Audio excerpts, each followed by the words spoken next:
안녕하세요 여러분, 반갑습니다. 진입니다. 자, 우리 형님들 이런 거 사용하실 때가 됐잖아요. 이제 바로 신박계입니다. 신박계는 뭐 자전거 잘 타는 사람들만 쓰는 건 줄 아시죠? 아닙니다. 우리 같은 일반인들도 사용하면 정말 많은 도움이 되는 그런 아이템입니다. 제가 일단 가타부타 설명을 좀 해드려야겠는데, 우리가 자전거 탈 때나 혹은 다른 운동하거나 이럴 때 주로 사용하는 심박계는 딱 두 가지 방식입니다. 심전도를 체크하는 방식이 있고요, 그리고 혈류 변화를 측정하는 그런 방식이 있는데, 심전도 측정은 정확도가 높은 대신에 착용이 불편한 점이 있어요. 보통 많이 사용하는 가슴 벨트, 이 방식들이 대부분 심전도 방식입니다. 여러분들 드라마나 영화 같은 데 보면 가슴에 막 뭐 붙이고 등, 머리 이것저것 막 붙이잖아요. 그렇게 해서 측정하는 심박수가 바로 심전도 측정하는 방식이고요. 자전거의 경우에는 이제 간단하게 가슴에만 붙여서 측정을 하게 되는 그런 제품들이 있습니다. 그리고 한 10여 년 정도 전부터 각광받기 시작하면서 이제는 거의 가장 대중적으로 쓰이는 방식이 있는데, 바로 혈류 변화를 측정하는 광센서 방식의 심박계입니다. 여러 가지 제품들이 있겠는데요. 제가 사용하고 있는 이런 애플워치 같은 거, 그리고 여러 가지의 스마트워치들, 오늘 보여드릴 이런 암밴드 방식의 심박계, 이것은 광센서 방식이라고 하는데 TV 같은 데서 많이 보셨을 거예요. 병원에 환자가 누워있고 손가락에 집게 같은 게 물려있죠. 그리고 모니터에는 시그널이 일자로 삐 하면서 의사가 오셔서 몇 시 몇 분 사망하셨습니다. 이때 손가락에 끼고 있는 이 심박 측정 장치가 바로 우리가 요새 주로 사용하고 있는 이런 와치 같은 데에 들어가 있는 혈류 변화 측정 방식의 광센서 심박계입니다. 이렇게 센서가 나오죠. 저는 이렇게 운동용 심박계에 대한 이야기를 여러분들께 하고 있는 건데, 지금 바로 이 영상을 닫아주시길 원하는 분들이 있는데요. 나는 이런 심박계는 믿을 수가 없다, 아주 정확한 데이터를 원한다, 네, 그런 분들은요 더 이상 제 영상을 보지 마시고 나가주시고요, 당장 병원 가셔서 심전도 체크해 달라고 하세요.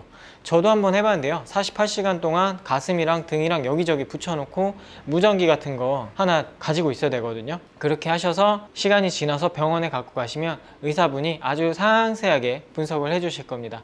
그런 걸로 하시면 아주 훨씬 정확하게 본인 심박 체크하실 수 있어요. 자, 그럼 그분들은 다 나가셨죠? 이야기를 더 해볼게요.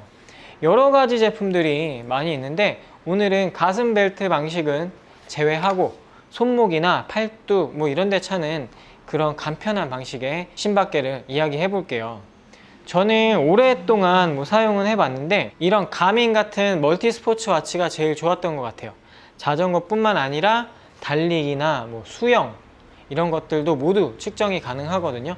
자전거는 워낙 다들 잘 아시니까, 달리기를 예를 들어보면 달리기 할 때 보폭, 그리고 케이던스 여기서는 발을 디딜 횟수를 말하는 거겠죠. 그리고 다이내믹스 센서를 추가하면 몸이 뛸 때 어느 정도 높이로 올라가는지도 그런 위상을 확인할 수 있는 굉장히 재미있는 데이터들이 많이 있습니다. 수영할 때도 스트로크 수를 볼 수도 있죠. 그리고 내가 크롤을 하든지 평형을 하든지 이런 것도 움직임에 따라서 영법을 자동으로 분류해서 저장을 해주고요. 정말 다양한 스포츠를 즐기시는 분들이라면 저는 가민 스포츠워치 같은 그런 전문 스포츠워치를 추천을 드리고요. 근데 이 영상을 보시는 분들 대부분은 자전거를 타시는 분들이잖아요.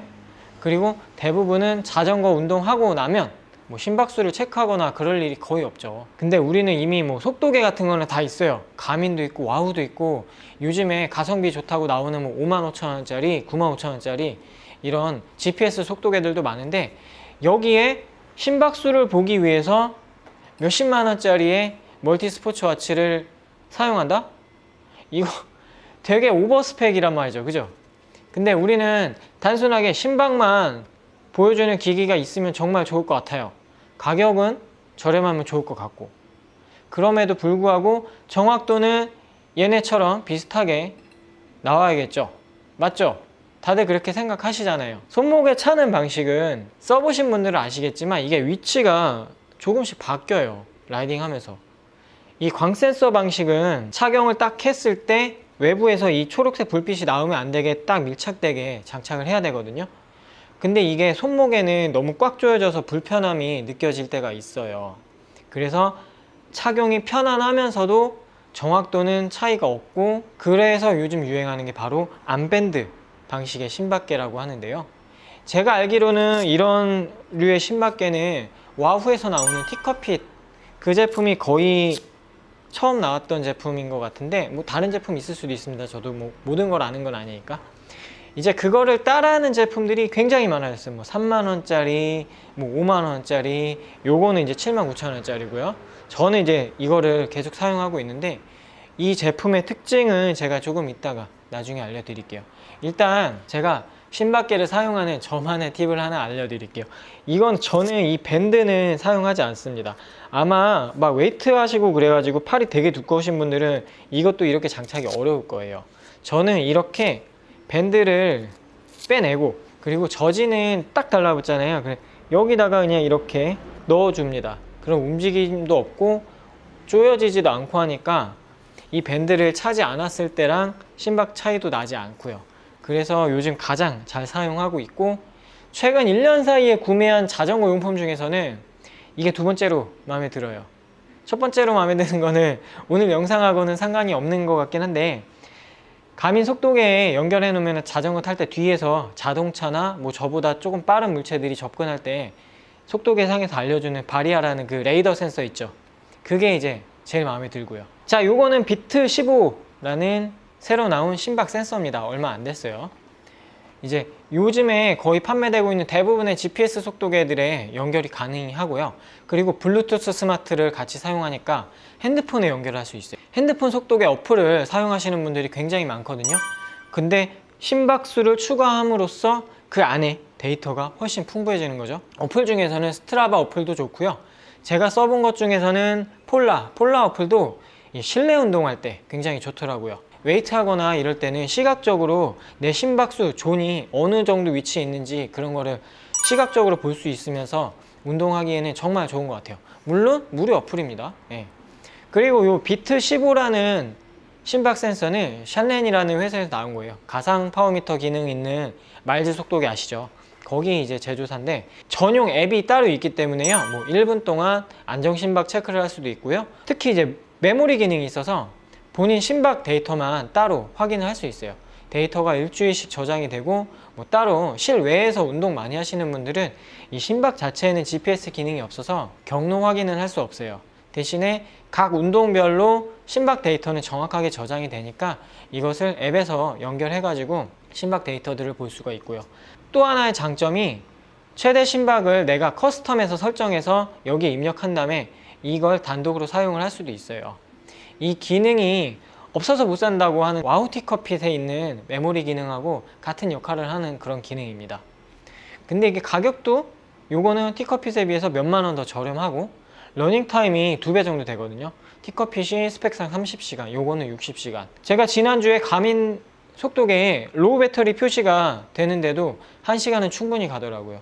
충전을 안 하고 가가지고 아슬아슬 했었는데 배터리 없다고 알림도 뜨고 계속 진동이 울리더라고요. 배터리 없다고. 근데도 1시간 넘게 도착할 때까지도 계속 쓸 수 있었어요. 이 제품이 79,000원짜리고, 그리고 진짜 조금 뒤에 나온 제품이 있는데 요거는 그런 커스텀 기능이나 뭐 메모리 기능이 빠져 있는 제품이에요. 겉모습은 똑같아요. 뭐 심박수를 따로 설정하거나 그런 기능이 없어서 좀 아쉽긴 한데, 요것도 속도계에다가 심박수를 표시해 줄 수 있게 해주는 그런 장치라고 생각하시면 될 것 같아요. 단독으로 사용하기에는 조금 이게 더 재밌어요. 앱이 있으니까 이것저것 뭐 만져볼 수도 있고 그런 것 때문에 그렇다고 생각이 되고요. 자, 그러면은 심박계는 왜 써야 될까요? 저는 심박계가 파워미터를 사용하지 않는 그런 일반적인 유저들에게는 객관적으로 내 스스로의 상태를 확인해 가면서 아주 스마트하게 운동을 할 수 있게 도와주는 정말 좋은 보조기구라고 생각하거든요. 심박, 파워미터, 이거는 물론 그 차이는 굉장히 커요.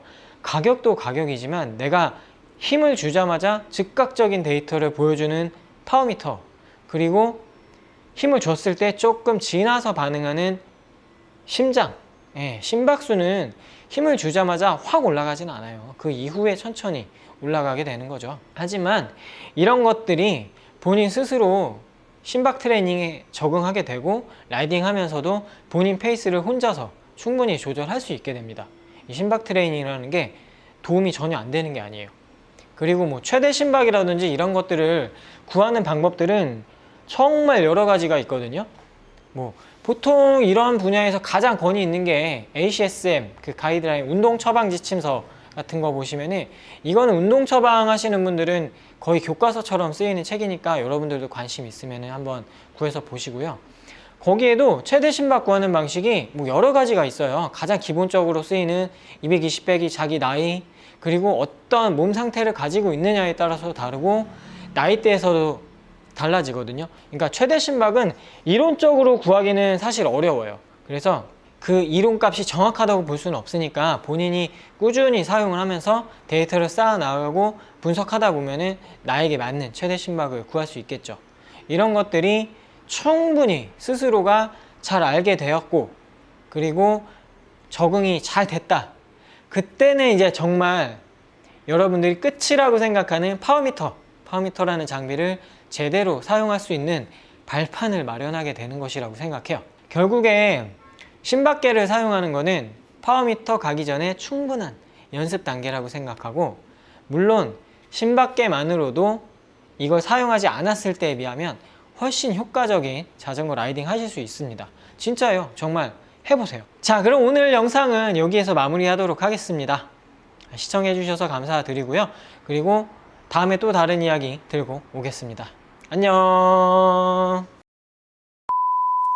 아, 참, 이거 여기다가도 되고 허벅지 밑에다가 이렇게 해도 잘 됩니다. 심박수 잘 나와요.